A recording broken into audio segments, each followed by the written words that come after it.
5-Minute News.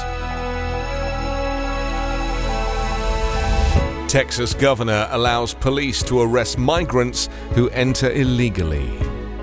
Watchdog group accuses DeSantis of breaking campaign finance law. And storm battles Northeastern US, causing significant flooding. It's Monday, December 18. I'm Anthony Davis.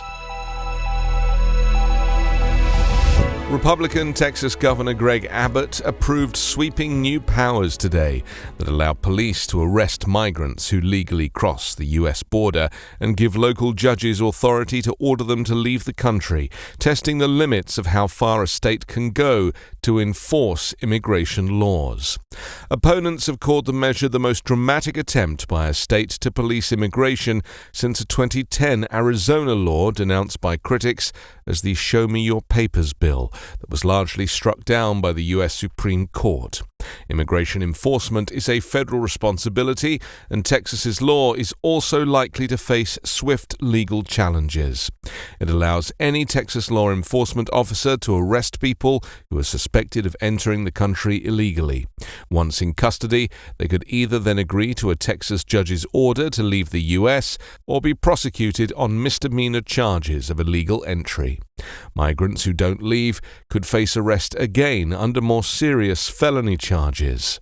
Greg Abbott, who signed the new law in front of a section of border fence in Brownsville, predicted the number of people crossing illegally into Texas would drop by well over 50, maybe 75%. Legal experts say the new Texas measure violates the U.S. government's purview over immigration enforcement, and the American Civil Liberties Union of Texas said it would challenge the measure in court. More than 20 congressional Democrats also signed a letter urging the U.S. Justice Department to sue to stop the law known as Senate Bill 4. Florida Governor Ron DeSantis broke campaign finance law by communicating about TV spending decisions with a big-dollar super PAC that is supporting his Republican bid for the White House, a nonpartisan government watchdog group alleged in a complaint filed today. The Campaign Legal Center cited recent reporting by the Associated Press and others in the complaint, which was filed with the Federal Election Commission. It alleges that the degree of coordination and communication between DeSantis' campaign and Never Back Down, the super PAC supporting him, crossed a legal line set in place when the Supreme Court first opened the door over a decade ago to the unlimited raising and spending such groups are allowed to do. In a statement, DeSantis spokesman Andrew Romeo said the complaint was baseless, rooted in unverified rumors and innuendo. The complaint comes amid widespread turmoil in DeSantis' political operation as he struggles to overcome low polling numbers ahead of next month's Iowa caucuses. The turmoil has extended to an unusual and very public airing of grievances as a steady stream of top-level strategists have departed from Never Back Down. The governor and his wife Casey, who is widely considered his top political advisor, were especially frustrated after the group took down a television ad last month that criticized leading Republican rival Nikki Haley for allowing a Chinese manufacturer into South Carolina when she was governor. A storm barreled up the east coast on Monday, flooding roads and downing trees in the northeast, knocking out power to hundreds of thousands and forcing flight cancellations and school closures. More than 5 inches of rain had fallen in parts of New Jersey and northeastern Pennsylvania by mid-morning, and parts in several other states got more than 4 inches, according to the National Weather Service.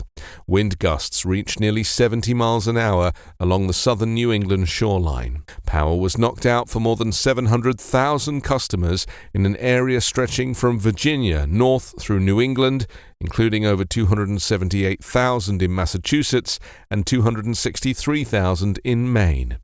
Trees and power lines fell in many areas, including some that landed on homes and cars.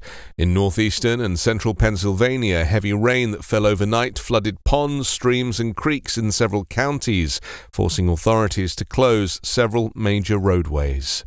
The Delaware River spilled over its banks in suburban Philadelphia, leading to road closures. In the suburb of Washington Crossing, crews placed barriers along roadways and worked to clear fallen tree limbs.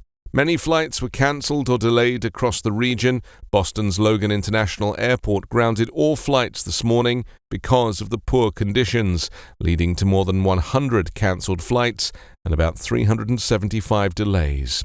At New York area city airports, nearly 80 flights were cancelled and more than 90 delayed. 5-Minute News is an Evergreen podcast covering politics, inequality, health and climate, delivering independent, unbiased and essential world news daily.